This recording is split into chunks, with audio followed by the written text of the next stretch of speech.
Pluto just moved into Aquarius and it's been making the rounds. And I just made this really cool interactive feature on my website that allows you to explore as not just a predictive practice that astrology is mostly thought of, but also as a reflective practice. So, what I've done is I've explored Pluto from Capricorn, where it's been since 2008, and its move into Aquarius through timelines and headlines.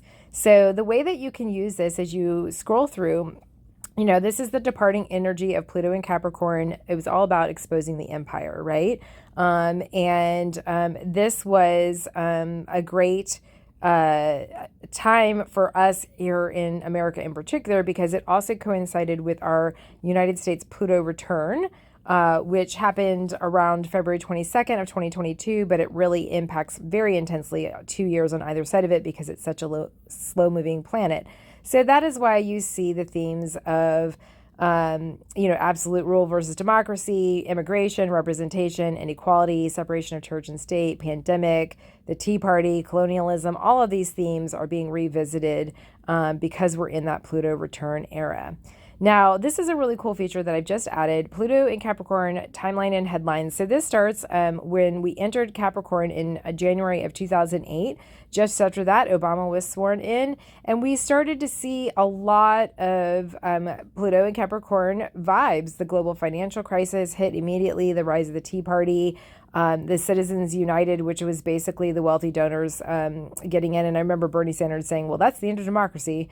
And so it goes on and so on and so on. And so what you see is, first of all, the past 20 years has been a really beautiful demonstration of people organizing in activism in order to basically stand up against, the powers that be and try to shift the paradigm from this, kind of monopoly that's going on. We've had some really good things happen, and we've also had some really strange things happen.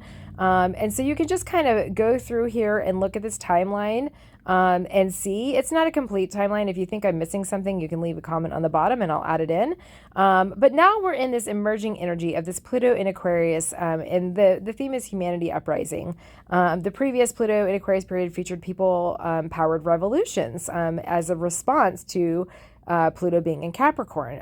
And so I've got a couple of quotes from different astrologers down there. And then I also get into the last time Pluto was in Aquarius, which was 1778 to 1798. We saw the American Revolution, the Industrial Revolution, Uranus was discovered, the birth of aviation, the Age of Enlightenment, the drafting of the U.S. Constitution, the founding of the abolition movement, French Revolution, women's rights were sparking. There was a slave revolt in the Haitian Revolution. The first vaccine was delivered, as well as the Irish Rebellion, all took place. And so it's very interesting to me, especially with the birth of aviation. You've got Elon Musk and his space explorations and a lot of things going on with space. You also have RFK in there talking about vaccines at this time. So that is just a very interesting correlation. You had this industrial revolution that was happening last time, and I think that AI is going to be playing a really big part in the next iteration. And so we went through this period just recently in the last year. From March 2023, Pluto first dipped into Aquarius right then, and that's when artificial intelligence really started to gain mass population with the release of ChatGPT-4. It had kind of been just known in tech circles before that, and then it really got into popular. So that was the first dip into Aquarius. So that tells me that, it doesn't take a rocket scientist. I don't need to have any psychic powers to tell you that that's going to be happening. But it's very interesting that really started to take off right when Pluto went into Aquarius for the first time. Then in June, it went back into Capricorn. And so that's when we saw some more grabs for power. The presidential immunity was given by the Supreme Court. We also saw the Barbie movie coming out talking about this, system change going on. Then we went back into Pluto in Aquarius. And what was interesting, the second peek into Pluto in Aquarius Trump was convicted of 34 felonies. Then there was an assassination attempt. Then we had Joe Biden stepping down to make way for a woman to run for president. It was a very surprise run on the campaign of freedom, which is what Aquarius is all about. And then we also had an electric DNC national convention.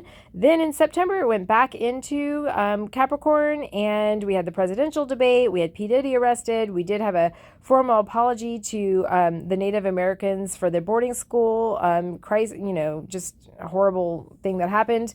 And of course, we had the U.S. presidential election where we crowned King Trump with the Bible there, which, whatever. So then November 19th, Pluto entered Aquarius, and it is going to stay there until March 9th of 2043. And what I'm going to do is right down here in this purple area, I'm going to put the unfolding timeline. I'm going to start adding things as the headlines line up, and we'll start filling this out so that we can reflect on it. And if you like what you just saw, you can play with it yourself on my website. And I make these really cool calendars too, and I have all kinds of really cool goodies that you might be interested in. But if you are watching this on the social media, please make a comment in the comments, and I will directly message you the link to where you can play with this really fun little headline and timeline interactive thing. Thanks so much.